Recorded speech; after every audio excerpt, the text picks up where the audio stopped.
Hello friends, in the last video we will discuss about the Lagrange's classical theory of diamagnetism, paramagnetism and the Wies theory.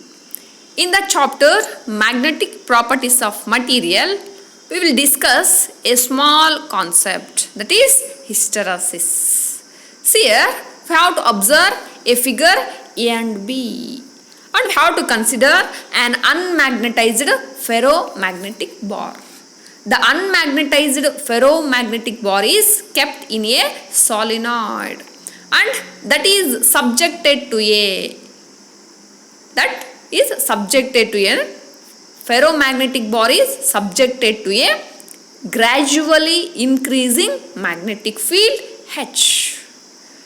The following points are observed by conducting a simple experiment, and also we will plot a graph along x-axis magnetizing field, along y-axis the intensity of magnetization, that is I versus H.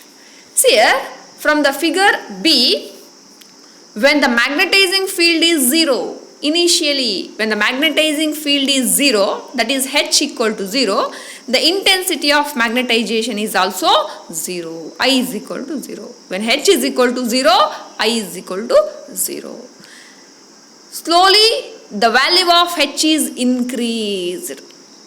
The H is increased gradually. See figure, I also increases along OP. Along OP, as the H increases, I is also increases up to reach the point B.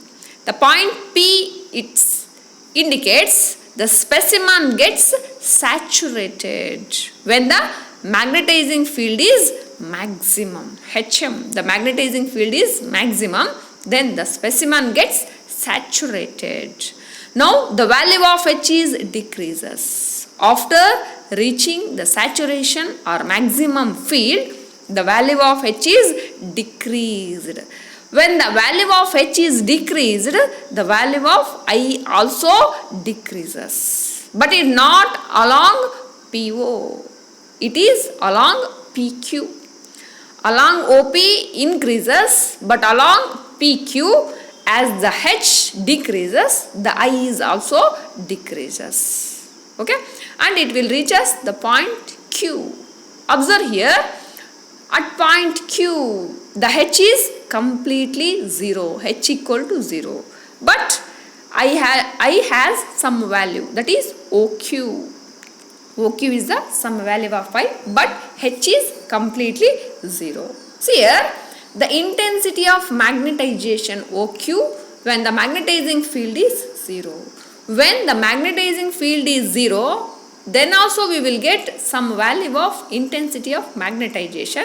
That reason we can call as the residual magnetism. The residual magnetism is nothing but OQ.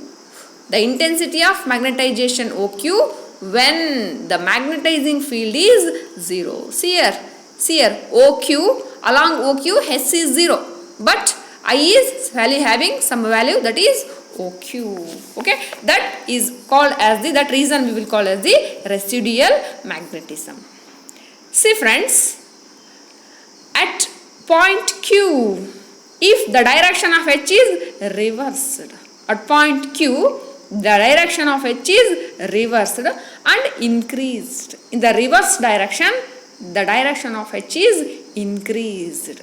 Okay, the part Q or S is obtained. Q or S is obtained.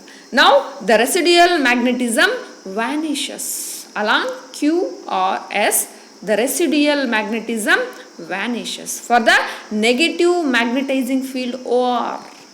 At R, along OR or at R, the residual magnetism is vanishes. That is, it will having some value OR. That is, OR is the magnetic field. But what about I? I is completely 0. Okay, this field is called coercive force. When the I is equal to 0, but we will have some H value. That reason, that field we can call as the corrosive field. The corrosive force.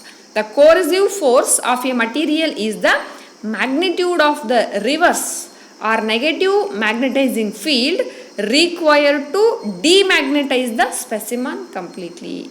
To demagnetize the specimen completely, it will require some negative magnetizing field. That we can call as the corrosive force. That is corrosive force. At point S, see figure B, at point S where the specimen gets saturated. The specimen is completely saturated. When it's saturated, H is decreased. H is decreased to 0. At point T, the H is completely 0. H is decreased to 0. And it is reversed again. It is reversed again and increased to maximum to follow the path STUP. See here, at point S where the specimen gets saturated, H is decreased to 0. At point at point T, the value of H is completely 0.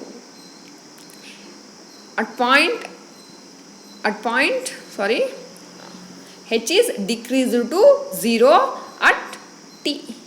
H is decreased to 0 at T. It is reversed again and increased to maximum. It follows the path STUP. Figure B, STUP. The specimen has been taken through one complete cycle. Throughout the cycle, it is observed that I lags always behind H. Observe figure B. The I lags always behind H or H leads I. The lagging of intensity of magnetization I behind the magnetizing field H. When the specimen is taken through a cycle of magnetization is called hysteresis. The closed curve obtained is called the hysteresis loop. The cycle of operation is called hysteresis cycle. The cycle of operation is called hysteresis cycle. It is found that when a specimen is taken through a cycle of magnetization, there is a loss of energy per cycle.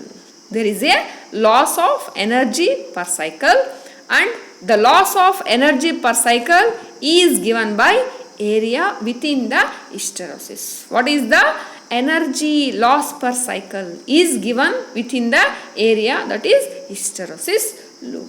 This is the one of the important concept comes under the chapter magnetic properties of material. Dear friends, this is also important unit. In the examination, there are one important question comes under the section B. Okay, thank you for watching this video.